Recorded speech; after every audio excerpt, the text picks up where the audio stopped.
दोस्तों आज की वीडियो में हम सऊदी अरब की कुछ जरूरी और बड़ी अपडेट जो आ रही है वो आप तक पहुंचाने वाले हैं। आप लोगों से गुजारिश है वीडियो को शुरू से लेकर आखिर तक जरूर से देखें। दोस्तों अगर आपका सऊदी अरब के अंदर इकामा एक्सपायर है या आपके ऊपर हुरूप लगा हुआ है या आप अपने कफील के पास से भागे हुए हैं या आपके ऊपर ट्रैफिक फाइन है और आप वापस अपने देश जाना चाहते हैं या आपका इकामा वैलिड है और वापस आप अपने देश जाना चाहते हैं तो इस नंबर पर संपर्क करके आप बातचीत कर सकते हैं।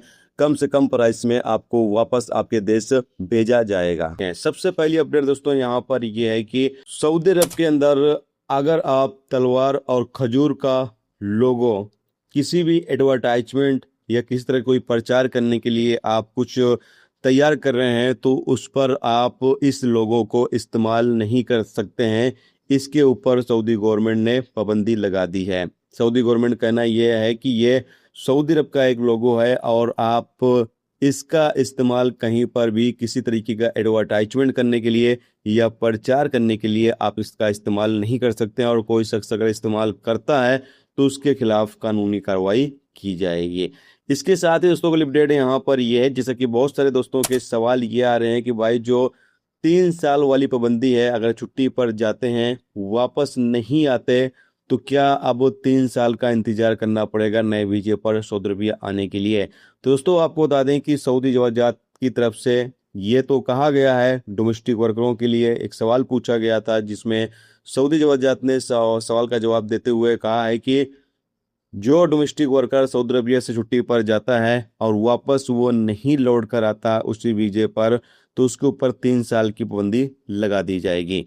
लेकिन दोस्तों अभी तक इस बारे में जानकारी नहीं आई है कि क्या जो प्राइवेट सेक्टर में बंदे काम करते हैं यानी कंपनी वगैरह में जो बंदे काम करते हैं उनके ऊपर भी ये पाबंदी लगेगी या नहीं लगेगी। इस बारे में अभी तक वजारत की तरफ से कोई भी अपडेट नहीं है। तो कोई अगर अपडेट होगी तो इंशाल्लाह आपको जरूर से बता देंगे।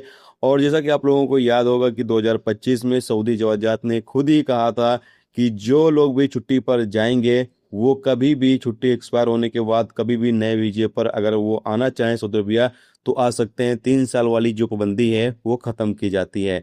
तो 2025 में ये पाबंदी सऊदी जवाजात की तरफ से खत्म की गई थी, लेकिन अब 2026 में फिर से एक मर्तबा इस पाबंदी का जिक्र सऊदी जवाजात की तरफ से किया जा रहा है। तो इस बारे में जो भी अपडेट जो भी जानकारी आती रहेंगी इंशाल्लाह आपको जरूर से देते रहेंगे।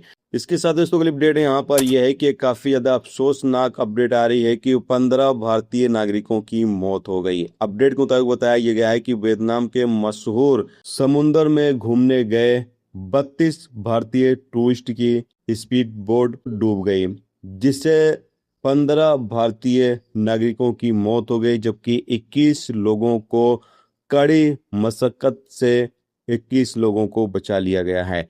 यहाँ पर बताया यह गया कि जो जिन लोगों की मौत हुई है उसमें से 10 तमिलनाडु के हैं, 3 आंध्र प्रदेश के हैं, 2 केरल के रहने वाले हैं। जबकि वियतनाम और इंडिया की एजेंसियां लगातार पीड़ितों की मदद करने के लिए काम में जुटी हुई हैं। तो ये एक अफसोसनाक अपडेट आ रही है दोस्तों वियतनाम से, जहां पर भारतीय टूरिस्ट जो घूमने के लिए गए हुए थे उनमें से 15 भारतीय नागरिकों की मौत हो गई।